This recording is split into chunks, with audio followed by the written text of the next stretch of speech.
Ok, buenos días. Entonces, el objetivo para hoy es acabar el capítulo sobre inversión. Em,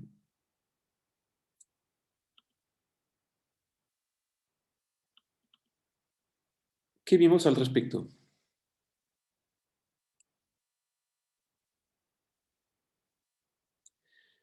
Entonces, hace dos clases empezamos a ver un modelo. Dale iPad, sé que tú puedes.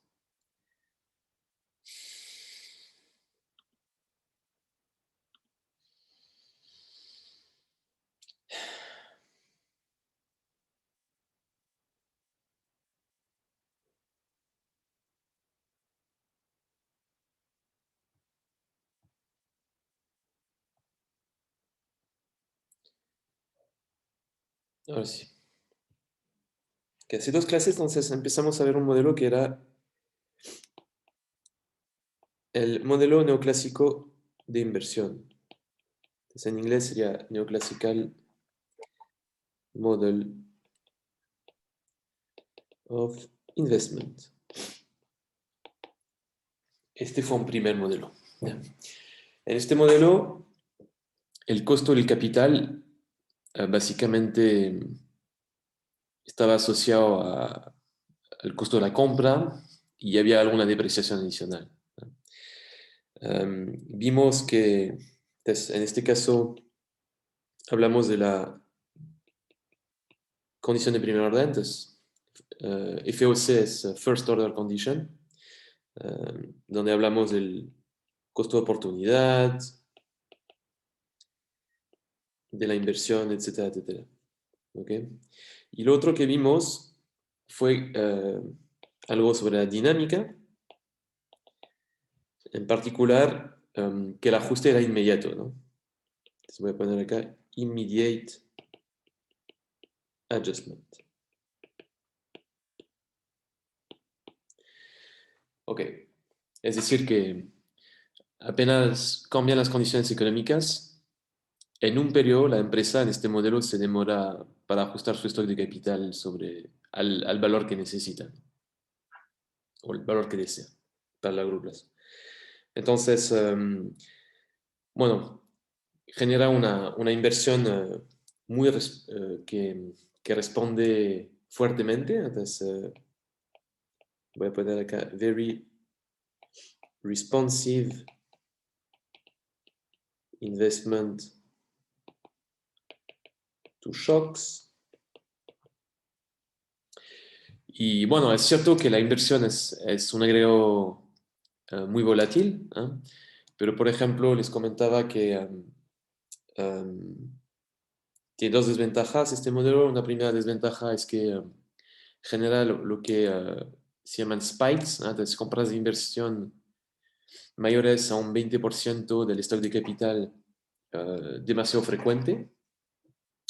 Y lo otro es que el ajuste es tan fuerte, tan rápido, que puede generar una autocorrelación negativa en la inversión. Es decir, que la inversión va a estar correlacionada negativamente con su rezago, ¿no? Y la idea es que compramos un montón en un periodo y después solo compensamos la depreciación, ¿no? Y entonces esto va a generar movimientos para arriba y para abajo. Entonces, cuando ocurre el shock, nos vamos para arriba y el periodo siguiente nos vamos para abajo porque simplemente tenemos que compensar la depreciación. Ok, esto fue un primer modelo. Okay. Entonces, en base a esto, vimos un segundo modelo que tiene que ver con lo que se llaman los costos convexos, no, de ajuste de la inversión. ¿Okay? Pues la idea es que además del costo de la compra, teníamos que pagar una función C que era convexa en la inversión. ¿Sí? La instalación del capital hace, por ejemplo, que la empresa sea menos productiva mientras se instala, y esto se puede demorar varios periodos. Y dado la convexidad de la función de costo, la empresa tiene incentivos a suavizar la compra de capital y comprar un poco de capital cada periodo en lugar de comprar un montón como en el modelo anterior. Entonces hablamos de la Q de Tobin, entonces en inglés sería Tobin's Q, que podría ser otra manera de llamar este modelo. ¿Y qué era la Q de Tobin? Era el multiplicador asociado a la restricción, ¿no? Y bueno, hicimos distintas interpretaciones. No sé si alguien nos quiere recordar un poco las interpretaciones que hicimos la vez pasada. ¿Cómo podemos interpretar la Q de Tobin? El precio de una acción de la empresa. Se ha cortado un poquito, lo siento, Leonor. Si puedes repetir, perdón. Ah, perdón, el precio de la acción de la empresa. Ah, sí, el precio de una acción. ¿Sí, eso dijiste? Efectivamente dijimos esto.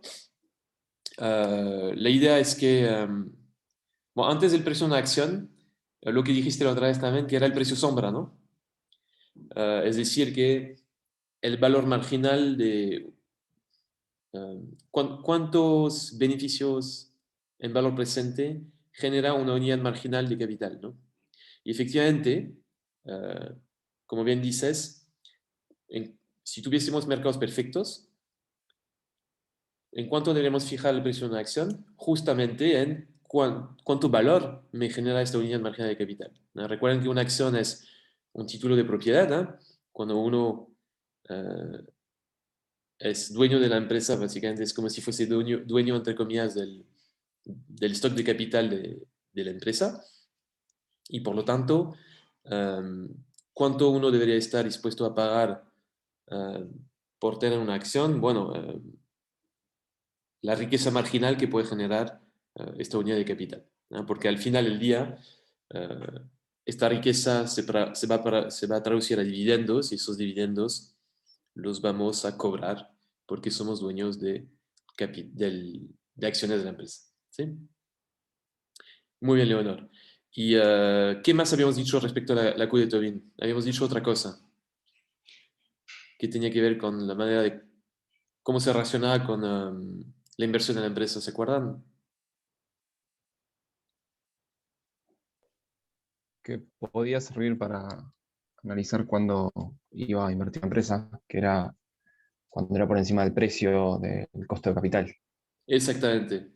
Les habíamos dicho, supongamos que P es el precio del capital. Era uno en el modelo, pero si P es menor que Q, entonces habíamos dicho que la inversión va a ser positiva, ¿no? Porque el capital vale más dentro de la empresa que parado en el mercado. ¿Sí? Y lo mismo cuando P es mayor que Q, ¿eh? Es decir, cuando vale más el capital en el mercado que parado en la empresa produciendo, ahí lo que debería hacer la empresa es eh, vender capital. ¿Sí? Por lo tanto, su inversión debe ser negativa en el sentido de que no compra, sino que vende, ¿no? Y entonces, esta literatura decía que Q es un estadístico suficiente para entender la inversión de una empresa. Les pongo acá, sufficient statistic to predict investment. ¿Ok? Y efectivamente existe una literatura vieja que básicamente más empírica que se dedica a testear eso. Si es que efectivamente, la pregunta es, ¿Q es un estadístico suficiente para predecir la inversión? ¿Sí o no? Y detrás de esto está, por ejemplo, si variables como el tamaño de la empresa importa para predecir la inversión. Entonces, voy a poner acá firm size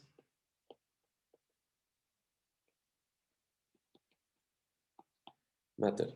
¿Ok? En el sentido de que una vez que controlo en mi regresión por la valoración, si quieren, de la empresa en la bolsa, um, ¿sigue siendo significativo mi variable que es tamaño de la empresa o no? ¿No? Y el argumento es que detrás de esto uno se pregunta, ¿hay ficciones en el mercado del crédito para la empresa? Entonces, cuando tiene que invertir y va a pedir un crédito, ¿puedo obtener este crédito muy fácilmente o no? ¿Ya? Si lo puede obtener muy fácilmente, bueno, podemos imaginarnos que la variable Q debería ser un estadístico suficiente, quizá. Pero si no se puede endeudar fácilmente, entonces, dado que la capacidad de endeudarse está relacionada con el tamaño de la empresa, ¿no? Típicamente es lo que se cree, ¿no? Por ejemplo, las empresas chicas, como no tienen un colateral que pueden prestar al banco, capaz que no se pueden endeudar fácilmente, ¿no? En tal caso, la variable perdón, no debería ser suficiente como para apreciar la inversión y quizá otras variables serían necesarias como el tamaño de la empresa. ¿Ok? Ahora, una cosa que no he dicho, y voy a acabar mi resumen con esto.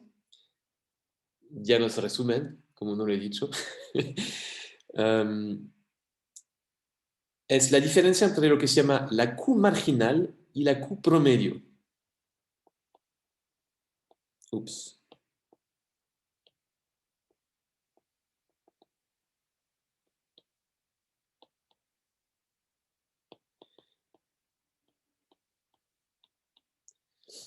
La Q marginal y la Q promedio. Ok. La clase pasada obtuvimos la siguiente ecuación. La Q evaluada en T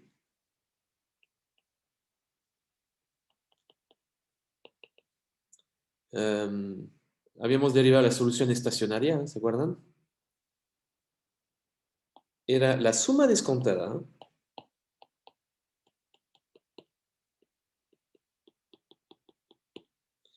de los productos marginales futuros del capital.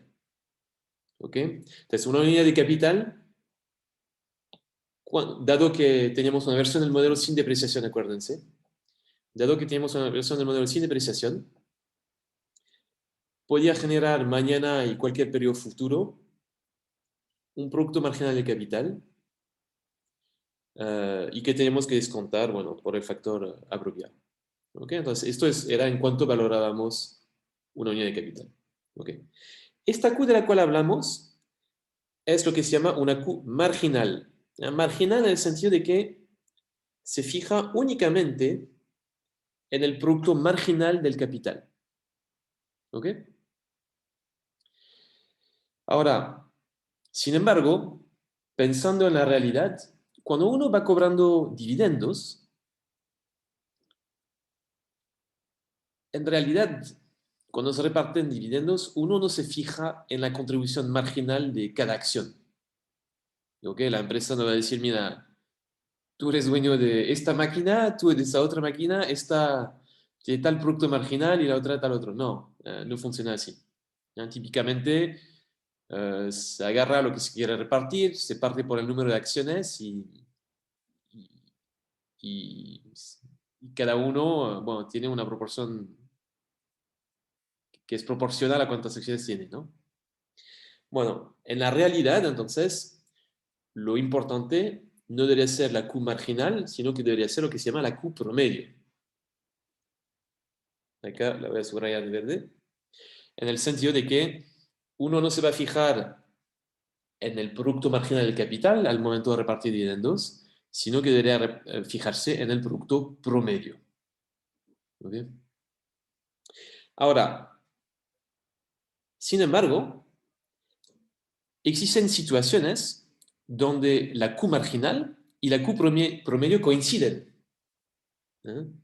Entonces voy a poner acá, existen situations donde where average and marginal Q coincide. ¿Ok? Y para entender cuáles son esas situaciones, les voy a hacer la pregunta a ustedes. ¿Cuándo en economía, entonces, la Q es algo nuevo, pero hay conceptos que ya conocen, que es la función de producción. Ah. Y a partir de la función de producción, ustedes, a partir de f de k, han podido obtener en muchos cursos el producto marginal de un factor y han podido obtener el producto promedio. El primero es la derivada de f con respecto a k. El segundo que es el producto dividido por cuánto tenemos de este factor. ¿Sí? Entonces, conocen la diferencia entre producto marginal y producto promedio. Entonces, les voy a hacer una pregunta que es, ¿cuándo creen ustedes que, bueno, si se acuerdan, más bien, ya no es una creencia, ¿se acuerdan cuándo coinciden esas dos variables? Cuando f' de k es igual a f de k sobre k. O, Puede si ser quieren, te con escucho. rendimiento constante a escala. Puede ser Exactamente, con con rendimiento constante a rendimientos escala. constantes a escala. Muy bien. ¿Ya? ¿Se acuerdan lo que significa rendimientos constantes a escala? Por ejemplo, si tengo una función f de nk, para chequear si tiene rendimientos a escala constantes, ¿qué tengo que hacer? Que lo pueda separar, sacar el n para afuera, como de la función, que me quede n por f de 1 de acá, algo así. ¿Y cómo entonces, digamos, la decisión matemática? Entonces, en matemática no se dice rendimientos a escala constantes, se dice homogénea de grado 1, pero significa lo mismo. ¿Eh? ¿Cómo puedo hacer para checar que la función f en este caso sea homogénea de grado 1? Entonces, había algo así, como bien dice Carlos, ¿es eso tu nombre? Sí, no veo. Sí, Sí. Eh, Hay que multiplicar era los algo así, factores pero por- formalmente, ¿cómo tendría que ser? ¿Se acuerdan? hay que multiplicar los factores por un lambda, Muy y bien, si es que eso es igual a un lambda por f constante. genial. No sé quién habló. Francisco, Francisco. Gracias, muy bien, Francisco.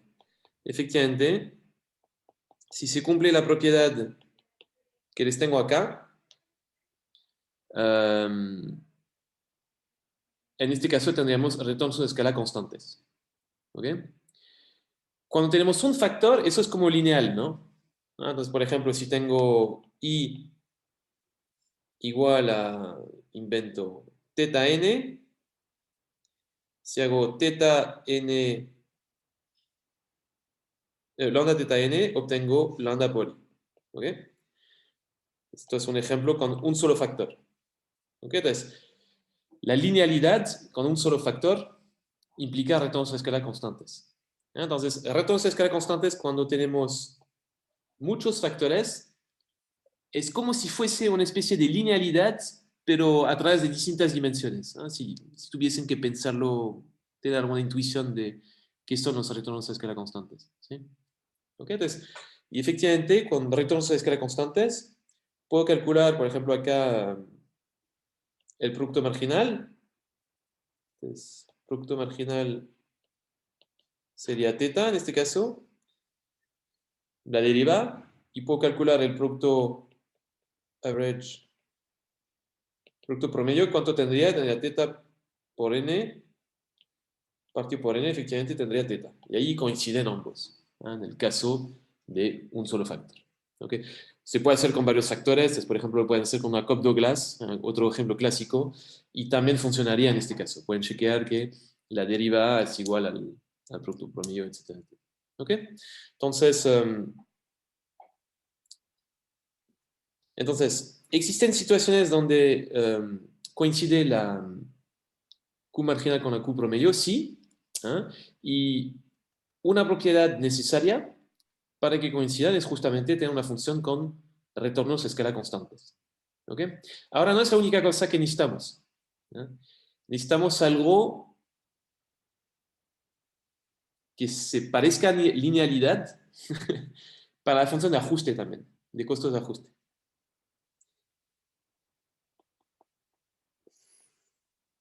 Y entonces hay un teorema que se debe a un señor que se llama Hayashi, que básicamente escribió un artículo cuyo objetivo era identificar cuando la Q marginal y la Q promedio eran necesarias. Y él decía que necesitábamos arreglarnos la escala constantes en la función de producción.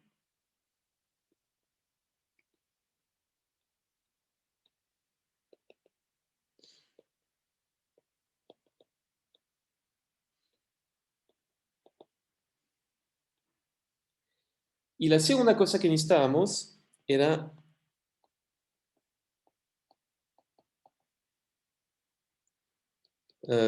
costos de ajuste cuadráticos. ¿Ok? ¿Por qué cuadráticos? Porque, como bien saben, cuando derivan algo cuadrático, obtienen una función lineal. ¿Ok? Entonces, eso sería como la intuición. Necesitamos algo de linealidad, y al tener cuadráticos, dado que la derivada es lineal, cumplimos un poco con esta intuición de que la linealidad nos permite tener que la Q marginal es igual a la Q promedio. ¿Ok? Entonces, muchas veces cuando la gente quiso hacer aplicaciones empíricas de la Q de Tobin, ha estado usando contextos donde se cumple el teorema de Hayashi. ¿Ok? Es común suponer esos dos supuestos y estudiar si, por ejemplo, la Q de Tobin es suficiente para predecir el comportamiento de la inversión, teniendo un contexto teórico que cumple con esas dos propiedades. Justamente porque el comportamiento de la empresa en el modelo, básicamente el estadístico en el que se basa la empresa en el modelo, tendría una contraparte real que tiene sentido, digamos. ¿Ok?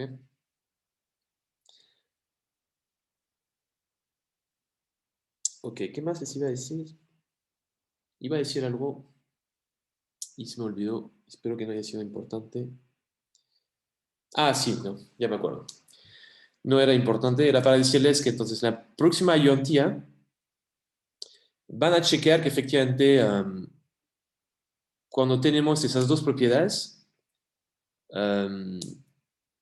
se cumple que la Q marginal coincide con la Q promedio. Y la idea es la siguiente, ¿no? Van a tener una definición de la Q marginal, lo voy a escribir así. Es marginal Q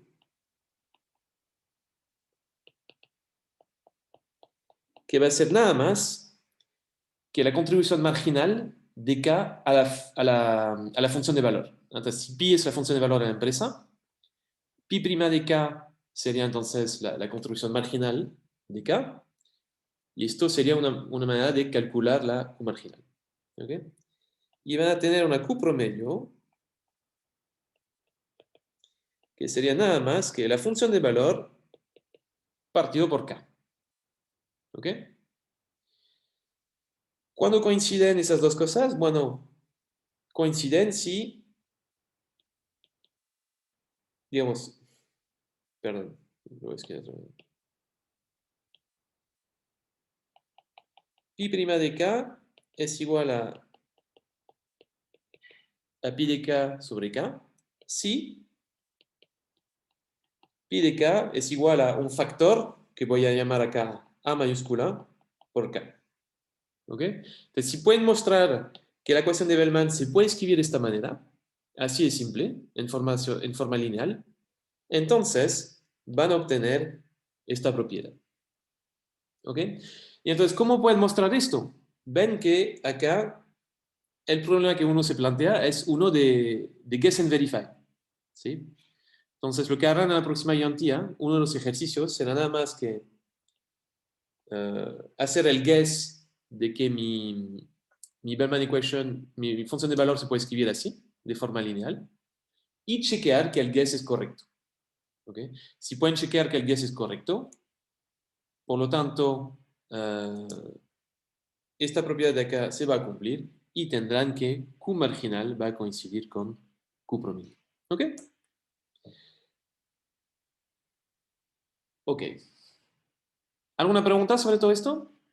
Sé que ha sido un poco más que un resumen, pero yo creo que sirve para lo que se viene después. ¿Todo bien? Ok, lo que les propongo ahora, pues en un rato vamos a ver una aplicación un poco más empírica de la materia para cerrar este capítulo. Dado que ya son las 9, les propongo hacer una pausa de 5 minutos, de manera a no cansarlos en medio de esta presentación. Y después vemos la parte final del capítulo. ¿Les parece? Entonces, en 5 minutos nos volvemos a ver. Sería a las 9 y ¿qué? ¿4 o 5 minutos? Sí, algo así. Ya. Hasta ahora.